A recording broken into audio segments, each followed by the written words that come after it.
How we doing, ladies and gentlemen, over on the YouTube side of things? Today I have a Mara build guide for you. Now I will warn you ahead of time, this is not something I normally do, but this character is Cheeks. She's absolutely dogshit atrocious garbage. So, I'm making this build guide more for myself to have a self-referential point in case they ever buff this, because this is the style of Mara I enjoy playing. There is an alternate style that does much more damage, but I would actually rather re-roll than do what it requires of me, because it is just not fun. To the point that everyone on my stream, after watching me attempt to play it, also agreed that they would rather play a different character and or a different game than the meta Mara build. So I have decided to go against that and try to make something a little bit more fun, and it is very, very fun, but it is not as effective as I would like it to be, because unfortunately, Hamish needs to buff Assassin Rogue. So, I looked at Mara, I looked at my skill tree that has all of these bleed options and the poison talents and everything, and I went, hell yes, I am playing Assassination Rogue. Turns out, Assassination Rogue gets out DPS'd by my Vigor's Dawn Flare. So, it's not really the vibe, but it is fun. Now, what I mean by this is I am arguably the closest to perfect geared for Assassin Rogue as you can get, and it is just a fucking travesty. So, what I mean by that is I can put 6 dots on my target and still get fuck all result. I have 22% expertise, which increases flat damage of every single dot I have, and I have 19% haste, which increases the tick timer of every single dot I have. If we look at my Fateful Dagger, which will increase my cooldown reduction to allow me to spread dot even easier, if we look at this, I have Kindling, which is an extra damage over time based on primary stat. And then I have Amethyst Splinters, which when you deal critical damage to an enemy, you deal an additional bit of that damage to them over 8 seconds. So I have damage over time 1, damage over time 2, and then my Boot Legendary, which is damage over time 3. Your Arachnid Assault crits apply Vexaria's Venom to enemies, adding 40% of the initial damage accumulatively as poison damage dealt over 6 seconds. Now, if you have any ideas how to make this build do even more damage, do feel free to roast me in the comment section below, because at this point, this character could use the fucking help. So, going into my gems, I have all of the haste gems that I can currently put in, as well as First Strike for bonus expertise. And then in my talents here, I have picked basically everything for damage over time, excluding Hemotoxin. I'll explain why in a little bit here. But I have Red Ledger, Blood Rush, Gushing Blood, Corrosive Spill, Venomous Delight, Deadly Scheme, and From the Shadows. So the goal is to put as many dots on the target as humanly possible and spread them on the entire pack. If you're fighting against like 3 mobs with this build, you're basically doing fucking tank, not even tank damage, you're doing healer damage. But if you're doing a mega pull, you can actually stack a shit ton of dots on everything. Problem is if you're playing with a very high raw damage teammate, such as an Alarian, such as a Rhyme, or these sorts of things, they will kill the packs so fast you cannot get to the point that your dots are all on the target and all ramped, which is tragic. Which is why the top team is currently playing Mara Artios, because Mara gets to put all of her dots up, although they're also playing the Malevolence build, but they're still using like Hemo and dots and all this sort of stuff from the Boots legendary with the Artios, and then the Artios gets to put all of his dots up and scale his Searing Blaze. Because Artios has the Searing Blaze talent, which over here, I know this isn't the character we're talking about, but he has Agonizing Blaze, which makes it deal increased damage the longer it ticks upwards. So since you're not bursting the packs immediately, you're able to actually scale this much harder, such as with Mara as well, you're also able to scale her boot dot when you're playing the Malevolence build higher and higher and higher the longer the pack survives. However, like I said, if you're playing with a raw high damage direct DPS, any dot build seems to fall off the face of the earth, which is a bit of a shame. It'll be interesting to see how they go about addressing it. But Yeah, that's kind of how it feels at the moment right now, is if I play with anyone who's doing dot damage stuff, it's more than reliable. If I'm able to get a big pull, it is relatively reliable. I've peaked about 80k to 100k in early Eternals, depending on pull size, and, like, it is just overall very fun to play. I do enjoy Assassin Rogue. I just genuinely wish it was better. These numbers need to be buffed somewhere, because I am missing something.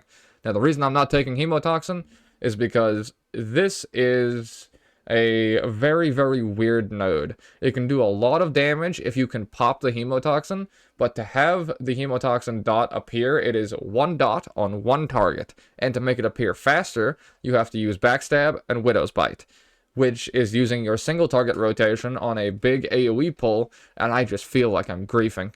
Like, I don't know if it's actually the right play, or if I should actually just be doing perma AoE while having so much haste the auto attacks are going off all the time that the auto attacks trigger it.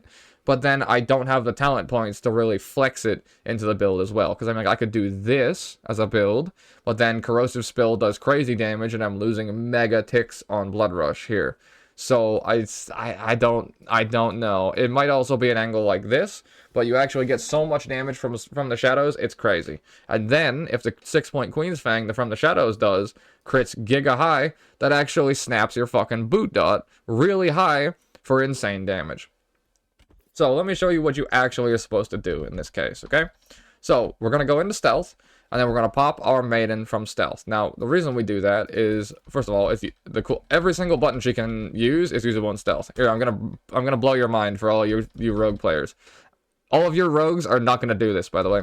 First things first, you can kick from stealth and stun from stealth and not break stealth. Okay? Your rogues in solo queue are trash. Next, after that, if you use final strat, you can actually reset the cooldown of kick and stun. So I'll give it a little bit, but then I'll show you what that looks like. So you have 4 stops on demand. As I said, your rogues in solo queue are not going to ever do that whatsoever. But, so we go into stealth, and you can pop basically every button in her entire kit in stealth. We are going to open with Maiden, so that our Gushing Blood will allow us to put Hemo Strike on 4 nearby targets. I'm going to do the rotation for a big pack, just to show you. Of course, it is going to be 4 targets. You can only do so much in Showcase here, but there is a gameplay video that I just recorded where we go through an Eternal 1, and I get out DPS'd by my Vigor in certain moments. I have certain moments where I do good damage too, but this build is very fluctuating based on dots, target cap, and teammates, unfortunately. That's just the nature of Assassin Rogue, I guess, which is just an absolute shame.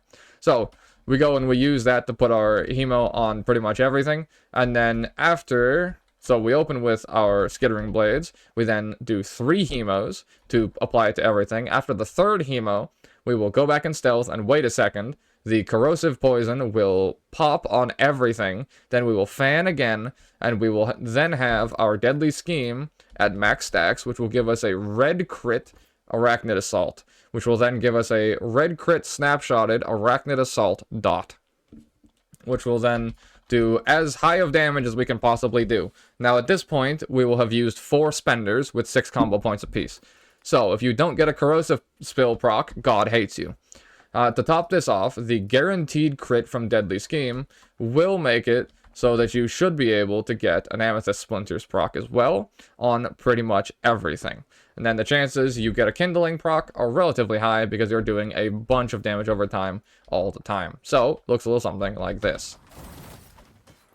1, 2, 3, then you wait, poisons pop, into stealth, snap it high with the big Deadly Scheme, like so. I did it a second too early, unfortunately, because I'm just that much of a shitter. And in just a second, when my energy comes back, you can do a relatively reasonable Arachnid Assault. And you can see all of the 6-point Queen's Fangs coming down and doing 18k crits. Those are all from the Shadow Clones and all of the Shadow Clone Jutsu you get access to. So, now I'll show you all of this with ulti and all cooldowns and all the fancy stuff. But like I was saying before, I will pop Final Strat here just to show you the showcase reasons. Kick 1, stun 1, all of which is doable from stealth. Final strat, get it back. Kick in stealth, stun in stealth. You have 4 stops as a rogue. Your solo queue rogues are not doing any of that. Another thing you can do is also, if you're playing on single target, you can use both dots from your Widow's Bite, go into stealth, and you can also get your caustic poison, or your volatile and, fuck, what are they called? Seething and volatile poisons. You can do both on single target, just for that little bit of extra damage. I don't know if it's better. It might be better to just backstab the fucker and call it a day. But more dots, more dots, more dots. That's what we're here for, right? That's why we play Assassin Rogue in the first place. It's a shame that it fucking might as well heal the goddamn enemies. So, I'll do this one more time for you, and I shall leave you to the pain of playing Malevolence. So, we go in stealth. Pop our Maiden of Doom here. Come out of stealth. 1, 2, 3. Use my Faded. Go back into stealth. All the poisons pop. And if we get a puddle proc here, we should be able to have 6 dots all on the target, like so. And you'd think I would be doing damage with 6 dots on the target and shadow clones coming down. But nobody peeped the meters.